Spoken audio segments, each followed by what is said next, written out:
নমস্কাৰ, মই মজিদ। বন্ধুসকল, পলকতে চাওক আজি 9টা গুৰুত্বপূৰ্ণ খবৰ।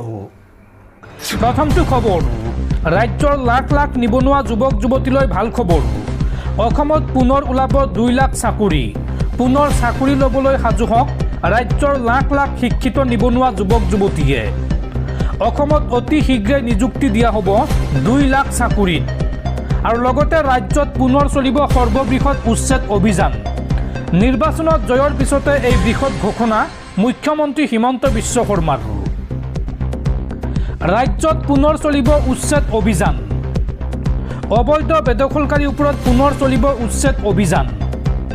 কোনো বেদখলকাৰীক সাৰি যাবলৈ দিয়া নহ'ব। যিমান চৰকাৰী বেদখলী ভূমি আছে সকলো বেদখলমুক্ত কৰা হ'ব। চৰকাৰ গঠনৰ পিছতেই আৰম্ভ হ'ব কাম। নিৰ্বাচনী ইস্তাহাৰত উল্লেখ কৰা সকলো প্ৰতিশ্ৰুতি পালন কৰা হ'ব। যিমান প্ৰতিশ্ৰুতি দিয়া হৈছিল প্ৰতিটো প্ৰতিশ্ৰুতিয়েই পালন কৰা হ'ব। আৰু এইবাৰ 2 লাখ যুৱক যুৱতীক দিয়া হ'ব চৰকাৰী চাকৰি। সাজু হওক ৰাজ্যৰ প্ৰতিগৰাকী যোগ্য চাকৰি প্ৰাৰ্থী। নিৰ্বাচনত ঐতিহাসিক বিজয়ৰ পিছতেই এই ডাঙৰ মন্তব্য মুখ্যমন্ত্ৰী হিমন্ত বিশ্ব শৰ্মাৰ।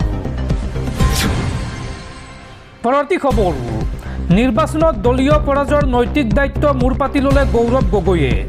এইবাৰ নিৰ্বাচনত শোচনীয় পৰাজয়ৰ বাবে ইভিএমক পৰোক্ষভাৱে জগৰীয়া কৰিলে কংগ্ৰেছে। সংবাদমেল পাতি নৈতিক দায়িত্ব স্বীকাৰ গৌৰৱ গগৈৰ। দলীয় পৰাজয়ৰ নৈতিক দায়িত্ব মূৰ পাতি ল'লে গৌৰৱ গগৈয়ে। সমান্তৰালভাৱে নিৰ্বাচনী প্ৰক্ৰিয়াৰ ওপৰতো সন্দেহ কংগ্ৰেছৰ। শোচনীয় পৰাজয়ৰ বাবে ইভিএমক পৰোক্ষভাৱে জগৰীয়া কৰিলে কংগ্ৰেছে। নিৰ্বাচনত পৰাস্ত হ'লেও আমি বিৰোধীৰ ভূমিকা পালন কৰিম। সংবাদমেল পাতি এই মন্তব্য গৌৰৱ গগৈৰ। গৌৰৱ গগৈয়ে লগতে কয় যে পৰৱৰ্তী সময়ত সদনৰ বাহিৰৰ পৰা কৰ্তব্য পালন কৰিব কংগ্ৰেছে। নিৰ্বাচনী ফলাফলে দিয়া শিক্ষা অনাগত দিনত সংশোধন কৰিব কংগ্ৰেছে। পৰাজিত প্ৰাৰ্থীক কাষত বহুৱাই এই মন্তব্য গৌৰৱ গগৈৰ। পৰৱৰ্তী খবৰ, নিৰ্বাচনত পৰাস্ত হোৱাৰ পিছতো মুখ্যমন্ত্ৰীৰ পদ ত্যাগ নকৰে মমতা বেনাৰ্জীয়ে। পশ্চিমবংগৰ ৰাজনীতিক লৈ বৃহৎ ঘোষণা মমতা বেনাৰ্জীৰ। সংবাদমেল পাতি মমতা বেনাৰ্জীৰ মন্তব্য যে বিজেপি আৰু নিৰ্বাচন আয়োগে ষড়যন্ত্ৰ কৰি আমাক হৰুৱাইছে। মুখ্যমন্ত্ৰীৰ পদ ত্যাগ নকৰে মমতা বেনাৰ্জীয়ে। পশ্চিমবংগৰ ৰাজনীতিক লৈ বৃহৎ ঘোষণা মমতা বেনাৰ্জীৰ। চৰকাৰ বিজেপিৰ হ'লেও মুখ্যমন্ত্ৰীৰ পদ নেৰে মমতাই।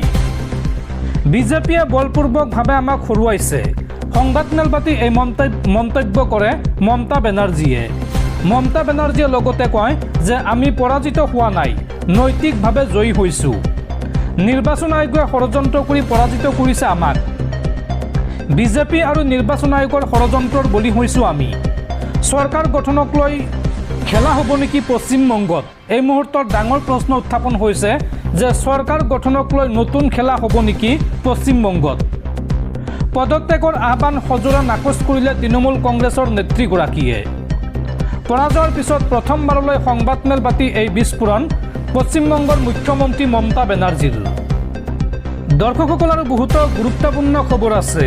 তাৰ আগতে আপোনাক জনাওঁ যে যদি আপুনি এতিয়ালৈকে এইটো ভিডিঅ'ত লাইক কৰা নাই তেন্তে এতিয়াই ভিডিঅ'টোত লাইক কৰি দিয়ক। আৰু এনেকুৱা ধৰণৰ ভিডিঅ'সমূহ নিতৌ চাবলৈ চেনেলটো ছাবস্ক্ৰাইব কৰি কাষত থকা বেল আইকনটো প্ৰেছ কৰি ৰাখক। পৰৱৰ্তী খবৰ, মিয়াৰ হৈ কান্দি কান্দি মাত মতা ৰেজাউল কৰিম চৰকাৰক ভোট নিদিলে মিয়াই। আমছুৰ সভাপতি ৰেজাউল কৰিম চৰকাৰে দিনে নিশাই গৈছিল উচ্ছেদিতৰ শিবিৰলৈ খবৰ ল'বলৈ। কিন্তু ইয়াৰ পিছতো নিৰ্বাচনত মিয়া মুছলমানে ভোট নিদিলে আমছুৰ সভাপতি ৰেজাউল কৰিম চৰকাৰক। মিয়াৰ হৈ কান্দি কান্দি মাত মতা ৰেজাউল কৰিমক ভোট নিদিলে মিয়াই। মিয়াক কৰা উচ্ছেদৰ সময়ত চৰকাৰৰ বিৰুদ্ধে অকলে মাত মাতিছিল ৰেজাউল কৰিম চৰকাৰে। আমছুৰ প্ৰাক্তন সভাপতি ৰেজাউল কৰিম চৰকাৰে দিনে নিশাই গৈছিল উচ্ছেদিতৰ খবৰ ল'বলৈ শিবিৰত। তেতিয়া কিন্তু লাখ লাখ মিয়াৰ সমাদৰ লাভ কৰিছিল ৰেজাউল কৰিম চৰকাৰে। আৰু আমছুৰ পৰা ৰাজনীতিৰ পথাৰত খোজ দিছিল ৰেজাউল কৰিম চৰকাৰে। নিৰ্বাচনত মিয়াই ভোট নিদিয়াৰ বাবেই পৰাস্ত হ'ল ৰেজাউল কৰিম চৰকাৰ। এইবাৰ সৃজন গ্ৰামৰ পৰা এআইইউডিএফৰ হৈ নিৰ্বাচন খেলি পৰাজয়ৰ মুখ দেখিলে ৰেজাউল কৰিম চৰকাৰে।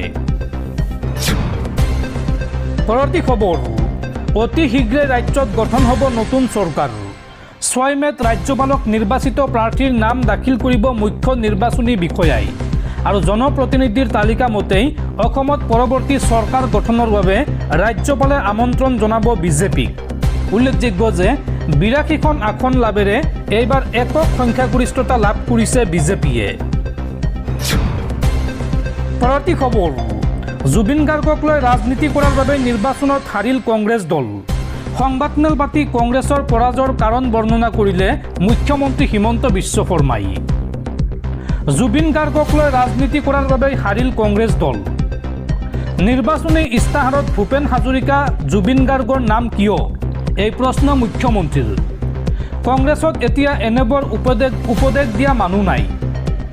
সংবাদমেলত কংগ্ৰেছৰ পৰাজয়ৰ কাৰণ বৰ্ণনা কৰিলে মুখ্যমন্ত্ৰীয়ে। মুখ্যমন্ত্ৰীয়ে এই সন্দৰ্ভত কয় যে কাৰ্যালয়ত প্ৰয়াত নেতাৰ ফটো থাকিব লাগে, কিন্তু আছে জুবিনৰ ফটো। নিৰ্বাচনৰ আগেয়ে কংগ্ৰেছে স্বীকাৰ কৰিলে যে কংগ্ৰেছৰ নিজা ভোট নাই।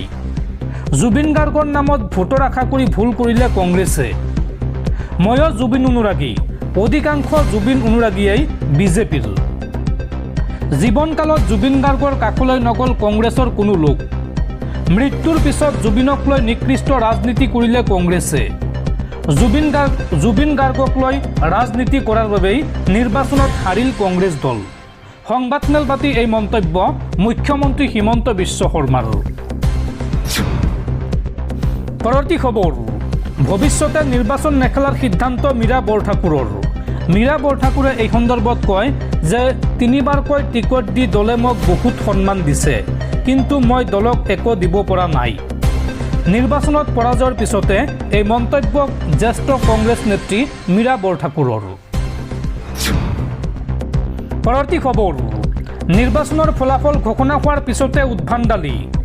কংগ্ৰেছ নেতা ৰতন ইংতিৰ আৱাসগৃহলৈ পেট্ৰল বোমা নিক্ষেপ দুৰ্বৃত্তৰ। অসম বিধানসভা নিৰ্বাচনৰ ফলাফল ঘোষণাৰ পাছতে ডিফুৰ বোকাজানত এক উত্তপ্ত পৰিস্থিতিৰ সৃষ্টি হৈছে। জিলা কংগ্ৰেছ কমিটিৰ সভাপতি তথা বোকাজান সমষ্টিৰ প্ৰাৰ্থী ৰতন ইংতিৰ আৱাসগৃহত যোৱা নিশা দুৰ্বৃত্তই ভয়ংকৰ আক্ৰমণ চলায়। নিশাৰ অন্ধকাৰৰ সুযোগ লৈ অচিনাক্ত দুৰ্বৃত্তৰ এটা দলে নেতাগৰাকীৰ ঘৰলৈ লক্ষ্য কৰি 6টাকৈ পেট্ৰল বোমা আৰু 2টাকৈ বিস্ফোৰক নিক্ষেপ কৰে। আৰু এই ঘটনাই সমগ্ৰ অঞ্চলটোতে তীব্ৰ চাঞ্চল্য আৰু আতংকৰ সৃষ্টি কৰিছে। সৌভাগ্যক্ৰমে দুৰ্বৃত্তই দলিওৱা এই পেট্ৰল বোমাবোৰ ঘৰৰ সন্মুখত থকা পাচলি বাৰীত পৰে, যাৰ ফলত কোনো ডাঙৰ ক্ষয়ক্ষতি নহ'ল। মঙলবাৰে পুৱাৰ ভাগত স্থানীয় ৰাইজে এই সন্দেহজনক সামগ্ৰীবোৰ প্ৰত্যক্ষ কৰাৰ লগে লগে আৰক্ষীক খবৰ দিয়ে। পাছত অসম আৰক্ষীৰ এটা দল ঘটনাস্থলীত উপস্থিত হৈ বিস্ফোৰক সামগ্ৰীবোৰ উদ্ধাৰ কৰে। এই আক্ৰমণৰ আঁৰত কোন জড়িত হৈ আছে আৰু ইয়াৰ প্ৰকৃত উদ্দেশ্য কি, সেই সন্দৰ্ভত আৰক্ষীয়ে ইতিমধ্যে তদন্ত আৰম্ভ কৰিছে। নিৰ্বাচনৰ পৰৱৰ্তী সময়ত হোৱা এনে হিংসাত্মক ঘটনাই স্থানীয় লোকসকলক চিন্তিত কৰি তুলিছে। পৰৱৰ্তী খবৰ, কালিলৈকে আনৰ ঘৰত কাম কৰা মহিলাগৰাকী আজি সাহসীয় বিজেপি দলৰ বিধায়িকা। পশ্চিমবংগত বিজেপিৰ কলিতা মাঝিৰ ঐতিহাসিক জয়। পশ্চিমবংগৰ বিধানসভা নিৰ্বাচনৰ ফলাফলত এইবাৰ এক অভূতপূৰ্ব দৃশ্য দেখা গৈছে, যিয়ে সমগ্ৰ দেশৰে দৃষ্টি আকৰ্ষণ কৰিছে। মাহে মাত্ৰ 2500 টকা উপাৰ্জন কৰা এগৰাকী সাধাৰণ ঘৰুৱা সহায়িকা কলিতা মাঝি এতিয়া এজন সন্মানীয় বিধায়িকা হিচাপে নিৰ্বাচিত হৈছে। ৰাজ্যখনত ভাৰতীয় জনতা পাৰ্টীৰ জয়যাত্ৰাৰ মাজতে মাঝিৰ এই ব্যক্তিগত সাফল্যই বিশেষ চৰ্চা লাভ কৰিছে। তেওঁ নিৰ্বাচনত 1,07,692টা ভোট লাভ কৰি নিজৰ নিকটতম প্ৰতিদ্বন্দ্বী শ্যামা প্ৰসন্ন লোহাৰক 12,535টা ভোটৰ ব্যৱধানত পৰাস্ত কৰিবলৈ সক্ষম হয়। গুজকৰা পৌৰসভাৰ বাসিন্দা কলিতা মাঝিৰ এই যাত্ৰা সহজ নাছিল। ৰাজনীতিত ভৰি দিয়াৰ আগতে তেওঁ আনৰ ঘৰত কাম কৰি পৰিয়াল পোহপাল দিছিল। 4টা ঘৰত ঘৰুৱা সহায়িকা হিচাপে কাম কৰা এগৰাকী মহিলাৰ বিধায়ক পদলৈ হোৱা এই উত্তৰণে গণতন্ত্ৰৰ প্ৰকৃত শক্তিক প্ৰতিফলিত কৰিছে। 2021 চনৰ নিৰ্বাচনত তেওঁ একেখন আসনৰ পৰা প্ৰতিদ্বন্দ্বিতা কৰিছিল যদিও সেইবাৰ তৃণমূল কংগ্ৰেছৰ প্ৰাৰ্থীৰ হাতত অলপ ব্যৱধানত পৰাস্ত হৈছিল। হাৰ নমনা কলিতা মাঝিৰ ওপৰত বিজেপিয়ে পুনৰ আস্থা প্ৰকাশ কৰিছিল আৰু তেওঁৰ জনপ্ৰিয়তাই এইবাৰ তেওঁক জয়ৰ সোৱাদ দিলে। পশ্চিমবংগৰ এই নিৰ্বাচনী ফলাফলে ৰাজ্যখনৰ ৰাজনৈতিক ইতিহাস সলনি কৰি দিছে। মুঠ 294খন আসনৰ ভিতৰত 206খন আসনত জয়লাভ কৰি বিজেপিয়ে তৃণমূল কংগ্ৰেছৰ 15 বছৰীয়া শাসনৰ অন্ত পেলাইছে। এই বৃহৎ বিজয়ে দেখুৱাইছে যে ৰাজ্যখনৰ ভোটাৰসকলে এক আমূল পৰিৱৰ্তন বিচাৰিছে। বিশেষকৈ 1972 চনৰ পিছত এইটোৱে প্ৰথমবাৰ যেতিয়া কেন্দ্ৰ আৰু ৰাজ্যত একেটা দলৰ চৰকাৰ গঠন হ'ব। এই ঐতিহাসিক মুহূৰ্তত প্ৰধানমন্ত্ৰী নৰেন্দ্ৰ মোদীয়েও বংগত পদুম ফুলি উঠা বুলি মন্তব্য কৰি দলৰ কৰ্মীসকলক অভিনন্দন জনাইছে। আনহাতে এই নিৰ্বাচনত মুখ্যমন্ত্ৰী মমতা বেনাৰ্জীৰ পৰাজয় এক ডাঙৰ ঘটনা হিচাপে পৰিগণিত হৈছে। বিজেপি নেতা শুভেন্দু অধিকাৰীৰ হাতত ভৱানীপুৰৰ আসনখনত তেওঁ পৰাজিত হোৱাটো তৃণমূল কংগ্ৰেছৰ বাবে এক ডাঙৰ আঘাত। যদিও মমতা বেনাৰ্জীয়ে কেইবাটাও সমষ্টিত নিৰ্বাচনী অনিয়মৰ অভিযোগ উত্থাপন কৰিছে আৰু দলটোৱে পুনৰ যুঁজ দি ঘূৰি আহিব বুলি দাবী কৰিছে, তথাপিও ফলাফলে স্পষ্ট কৰিছে যে বিজেপিৰ সাংগঠনিক ভেটি এতিয়া যথেষ্ট শক্তিশালী হৈ পৰিছে।